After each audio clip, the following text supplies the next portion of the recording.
말씀은 잠언 9장 1절로 18절입니다. 11절 요절입니다. 한번 읽읍시다. 나 지혜로 말미암아 내 날이 많아질 것이요 내 생명의 해가 내게 더하리라. 우리는 살아가면서 많은 초대를 받습니다. 어떤 초대는 기쁘고 설레지만 어떤 초대는 몹시 불편하고 부담스럽습니다. 왜냐하면 그 결과가 완전히 다르기 때문입니다. 오늘 말씀에는 두 종류의 초대가 등장합니다.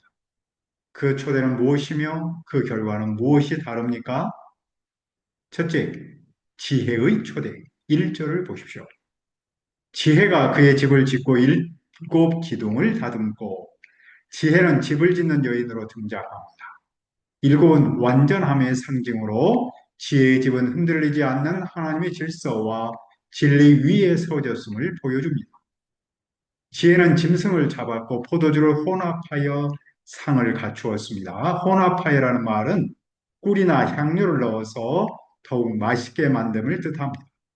지혜는 손님을 위해 최선을 다해 풍성한 잔치를 준비했습니다. 그리고 지혜는 자기의 유정들을 성중 높은 곳으로 보내 사람들을 초대합니다.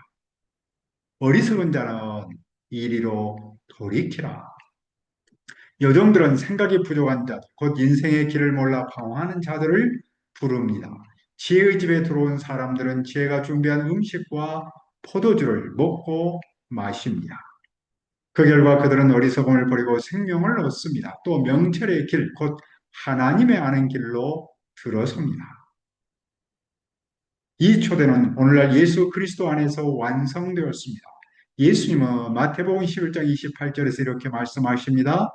수고하고 무거운 짐진 자들아 다 내게로 오라. 내가 너희를 쉬게 하리라. 또 요한계시록 3장 20절에서도 말씀합니다. 볼지어다 내가 문 밖에 서서 두드리노니 누구든지 내 음성을 듣고 문을 열면 내가 그에게로 들어가 그와 더불어 먹고 그는 나와 더불어 먹으리라. 지혜의 초대는 결국 예수님의 초대입니다. 오늘도 주님은 우리를 부르십니다. 내게로 오라. 그리고 나와 더불어 먹어라. 그러나 지혜의 초대는 언제나 모든 사람에게 환영받는 것은 아닙니다. 지혜가 거만한 사람을 훈계하면 수치를 당하고 악한 사람을 책망하면 비난을 받습니다. 그래서 지혜는 교만한 자를 책망하지 않습니다. 그들은 지혜를 미워하기 때문입니다. 대신 지혜는 지혜로운 사람을 훈계합니다. 왜냐하면 지혜로운 사람은 지혜를 사랑하기 때문입니다. 지혜가 그에게 교훈을 주면 그는 더 지혜로워집니다. 의로운 사람은 가르침을 받을수록 학식이 더해집니다.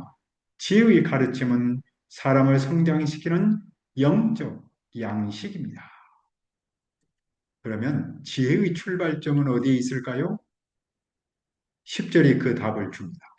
여호와를 경외하는 것이 지혜의 근본이요 거룩한 자를 아는 것이 명철이니라. 지혜는 단순한 지식이나 경험에서 오지 않습니다. 하나님을 경외하는 마음, 그분과 올바른 관계에서 시작합니다. 거룩하신 자를 아는 것이 바로 명철입니다. 여기서 안다는 말은 단순한 정보 습득이 아닙니다. 인격적이고 언약적인 관계 속에서 아는 것을 뜻합니다. 즉 여호와를 인격적으로 아는 것이 곧 분별력의 근원입니다. 그 지혜의 결과는 무엇입니까? 11절을 읽읍시다. 나 지혜로 말미암아 내 날이 많아질 것이요 내 생명의 해가 내게 더하리라. 지혜를 따르는 자는 그의 날이 많아진다고 말씀합니다. 이것은 단순히 오래 산다는 뜻이 아닙니다. 풍성하고 의미 있는 삶, 그리고 하나님의 보호 아래 사는 삶을 의미합니다. 지혜로운 사람은 무의미한 낭비와 파멸의 길을 피하고 자신의 삶을 하나님의 목적 안에서 누립니다. 또 지혜로운 사람은 생명의 해를 더합니다.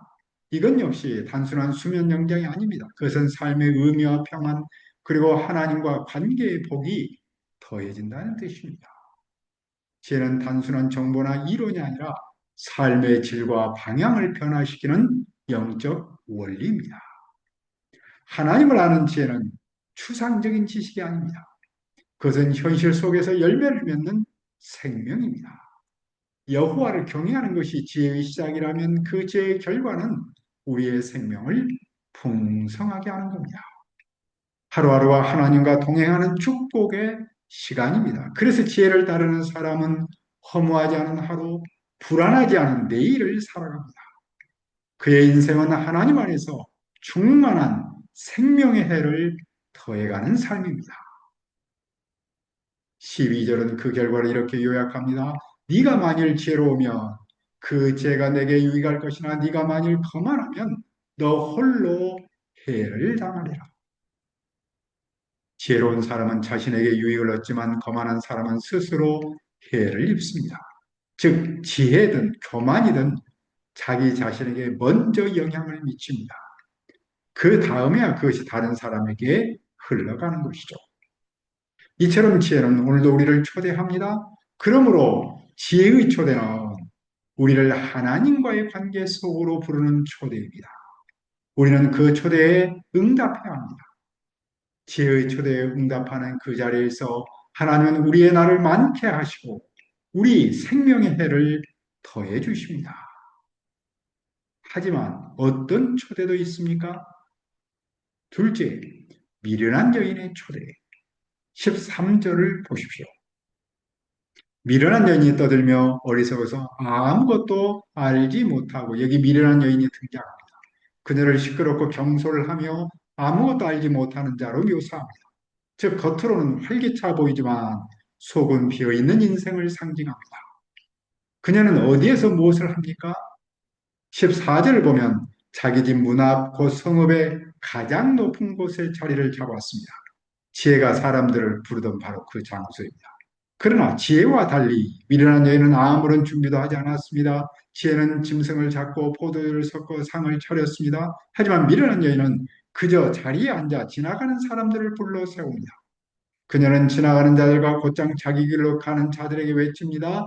어리석은 자는 이리로 돌이키라. 이 말은 지혜의 초대와 거의 같습니다. 형식은 비슷하지만 내용과 목적은 완전히 다릅니다. 지혜는 생명으로 초대하지만 미련한 여인은 쾌락으로 유혹합니다. 17절에서 그 쾌락을 이렇게 표현합니다. 도둑질한 물이 달고 몰래 먹는 떡이 맛있다 하는 것. 이 말은 즉각적인 쾌락의 유혹, 즉 죄의 달콤함을 상징합니다. 남몰래 누리는 죄의 즐거움, 그것이 바로 죄의 본질입니다. 이 초대에 응한 사람의 결과는 무엇입니까? 18절은 말합니다. 오직 그 어리석은 자는 죽은 자들이 거기 있는 것과 그의 객들이 수월 깊은 곳에 있는 것을 알지 못하느니라. 미련한 여인의 집은 죽음의 집 곧 수월의 문입니다. 그것으로 들어가는 자는 다시는 돌아올 수 없습니다. 어리석은 자는 그 사실을 깨닫지 못한 채 달콤한 유혹을 쫓아 파멸의 길로 들어섭니다. 겉보기에는 달콤하지만 그 끝은 씁니다. 한순간의 쾌락은 결국 생명을 앗아갑니다. 여기서 볼 때 지혜의 초대와 미련한 여인 초대는 겉모습은 닮았습니다. 그런데 본질은 완전히 다릅니다. 지혜는 선하고 풍성한 것을 준비하여 사람을 생명으로 초대합니다. 하지만 미련한 여인은 아무런 준비도 없이 오히려 부적절한 쾌락과 타락한 즐거움으로 사람을 초대합니다. 오늘의 시대에도 이 미련한 여인의 초대는 여전히 들려옵니다. 그 형태는 달라졌지만 그 본질은 같습니다. 물질의 탐욕, 성적 쾌락, 권력의 교만. 세상은 여전히 달콤한 목소리로 우리를 초대하고 있습니다. 그 초대의 문턱은 낮고 겉은 화려하지만 그 끝은 언제나 비참하고 파멸적입니다. 우리 앞에는 두 개의 초대가 있습니다. 지혜의 초대와 미련한 여인의 초대입니다. 겉으로는 비슷해 보이지만 그 끝은 완전히 다릅니다. 지혜의 집은 생명의 식탁이고 어리석음의 집은 죽음의 식탁입니다. 오늘 나는 누구의 초대에 응하고 있습니까? 우리가 지혜의 초대에 응답하여 우리의 날이 많아지고 우리 생명의 해가 더해지기를 기도합니다. 하나님 아버지, 우리 앞에 두 개의 초대가 있습니다. 지혜의 초대와 미련한 여인의 초대입니다. 겉으로는 비슷하지만 그것은 완전히 다릅니다. 지혜의 집은 생명의 식탁이고 어리석임의 집은 죽음의 식탁입니다.